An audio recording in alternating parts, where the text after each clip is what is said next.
थोड़ी ही देर में चंगचिंग अपने भाई के साथ बात करके वापस आ जाता है। आज लिंगलोंग पहली बार उनके यहाँ आई थी, इसलिए वो लोग उसके वेलकम के लिए एक जश्न रखते हैं। चंगचिंग का भाई कहता है कि लिंगलोंग यहाँ पर पहली बार आई है, यहाँ के बारे में उसे ज़्यादा कुछ पता नहीं, तो चंगचिंग तुम उसे गाइड करना। चंगचिंग लिंगलोंग से कहता है कि अगर तुम्हें बाहर जाना हो तो मुझे बताना, मैं तुम्हारे साथ चलूँगा। लिंगलोंग उसे कहना चाहती थी कि मैं तो यहाँ पर काम की वजह से आई हूँ। वो ज़्यादा कुछ कह पाती कि जीसू खड़ी होकर कहती है कि आजकल काफ़ी हमले हो रहे हैं, तो चंगचिंग का इस तरह से बाहर जाना ठीक नहीं है। अगर लिंगलोंग तुम्हें बाहर जाना हो तो मैं तुम्हारे साथ चलूँगी। जीसू की माँ तुरंत कहती है कि तुम लिंगलोंग से काफ़ी बदतमीजी से बात कर रही हो, वो हमारी मेहमान है, तो जल्दी से उसे माफ़ी मांगो। जीसू कहती है कि हम सभी को पता है कि चंगचिंग कितना कमज़ोर है, अगर उसे कुछ हो गया तो मैं उसकी बचपन की दोस्त हूँ, इसलिए मुझे उसकी काफ़ी फिक्र हो रही है। चंगचिंग कहता है कि तुम्हें मेरी फिक्र करने की ज़रूरत नहीं है, लिंगलोंग मेरे साथ है, अगर कोई खतरा आया तो लिंगलोंग मुझे बचा लेगी। जीसू की माँ कहती है कि लिंगलोंग को तो मैजिक आता है, यानी कि वो जरूर कोई डीमन स्लेयर होगी। इस पर जीसू कहती है कि मैजिक तो डीमन को भी आता है, तो क्या पता ये कोई डीमन हो। इस पर सभी लोग काफी गुस्सा दिखाने लगते हैं। लिंगलोंग कहती है कि आप लोग डीमन को पसंद क्यों नहीं करते, तो इस पर चंगचिंग का बड़ा भाई कहता है कि डीमन बहुत ही ज्यादा बुरे होते हैं। एक फ्लैशबैक में हमें दिखाया जाता है कि गुम्मीहो एक बार वाटर वर्ल्ड में आ गया था और उसने काफी ब्रूटली लोगों का खून पिया था। तब से ही ये लोग डीमन को ज्यादा पसंद नहीं करते। चंगचिंग का बड़ा भाई कहता है कि हम इतने अच्छे मौके पर उन डीमंस की बात क्यों कर रहे हैं, सारा मजा खराब हो जाएगा। यह जश्न जब खत्म हो जाएगा तो हम शादी के बारे में बात करेंगे। ये सुनकर लिंगलोंग शॉक। यहाँ मास्टर गुम्मीहो को लेकर एक डंजन में आई थी।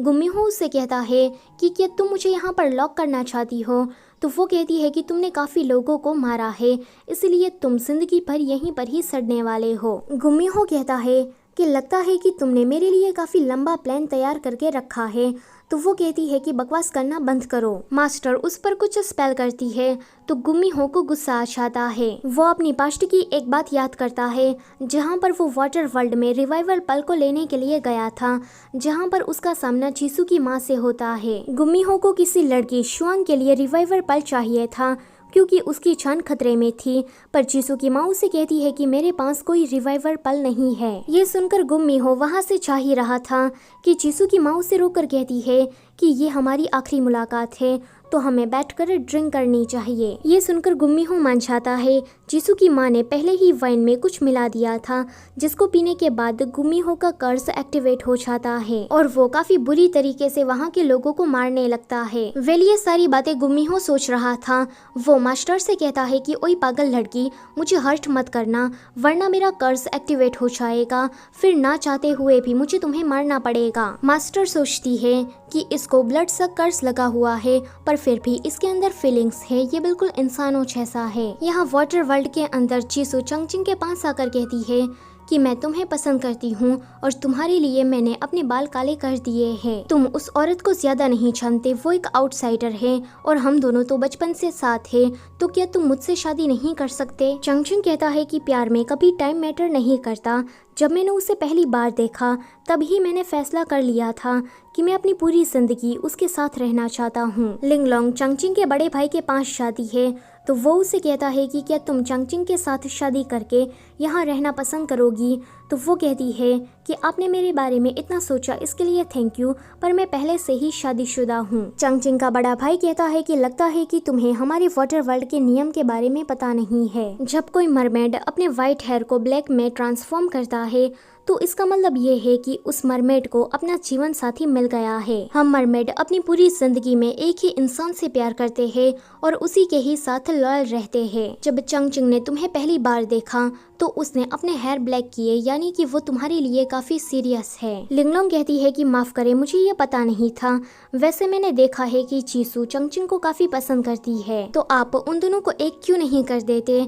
तो चंगचिंग का बड़ा भाई कहता है कि मुझे ये बात पहले से ही पता है कि जीसू चंगचिंग को पसंद करती है, पर चंगचिंग उसे पसंद नहीं करता। ऊपर से जीसू की माँ कोई साधारण औरत नहीं है, वो बहुत ही ज्यादा खतरनाक है। मैं नहीं चाहता कि वो हमें बाद में मैनिपुलेट करे। लिंगलोंग कहती है कि मुझे रिवाइवल पल की मदद की ज़रूरत है, क्योंकि मेरे हस्बैंड मुझे बचाते बचाते अनकॉन्शियसनेस में चले गए हैं। चंगचिंग का बड़ा भाई तो उसे रिवाइवल पल नहीं देना चाहता था कि वहाँ पर चंगचिंग आकर कहता है कि अगर तुम मुझसे शादी करोगी तो मैं उस रिवाइवल पल को तुम्हें दे दूंगा। रिवाइवल पल से तुम्हारे पति की जान तो बच जाएगी, पर तुम्हें बदले में वाटर वर्ल्ड में मेरे साथ हमेशा रहना होगा। लिंगलोंग उसे कहती है कि मैं इस डील को एक्सेप्ट नहीं कर सकती।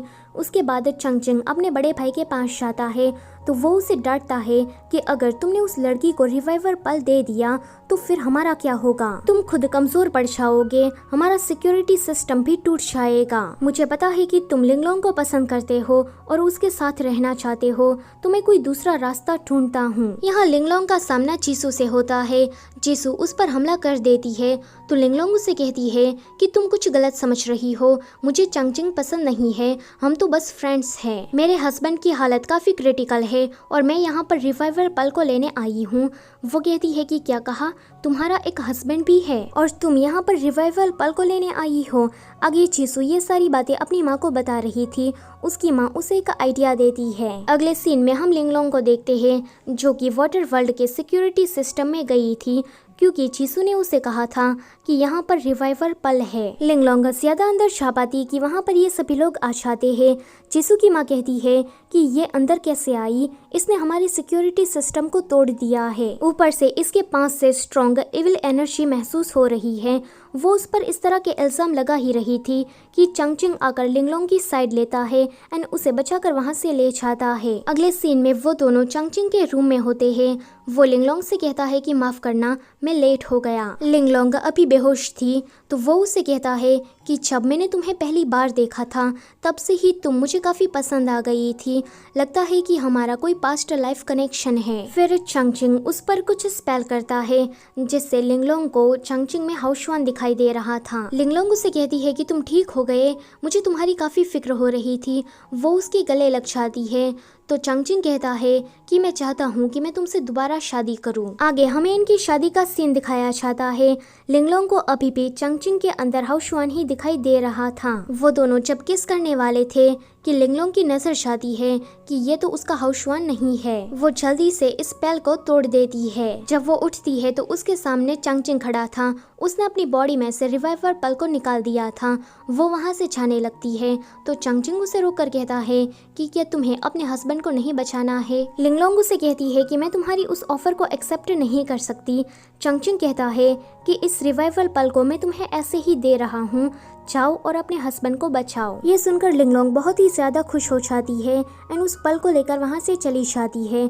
उसके जाने के बाद हम चंगचिंग को देखते हैं जो कि रिवाइवल पल के बिना काफी कमजोर लग रहा था। दूर से ये सारा नजारा जीसू की माँ ने देख लिया था कि तभी ही वहाँ पर उसका बड़ा भाई आता है। वो उसे डांट ही रहा था कि तभी ही उसे पता लगता है कि ब्लैक शैडो आर्मी ने उन पर हमला कर दिया है। ये सुनकर दोनों ही भाई उससे लड़ने के लिए पहुँचते हैं।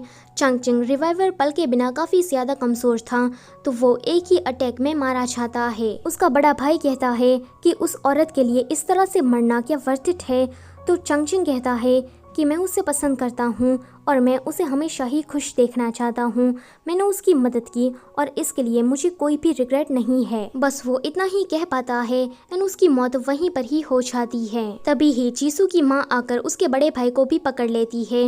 वो कहता है कि तुम तो सच में धोखेबाज हो। जीसू की माँ अपने मैजिक से उसको अपना पपेट बना लेती है एंड कहती है कि मैं काफी सालों से इसी दिन का इंतजार कर रही थी। यहाँ लिंगलोंग ने हाउसवान को उस रिवाइवल पल की मदद से ठीक कर दिया था।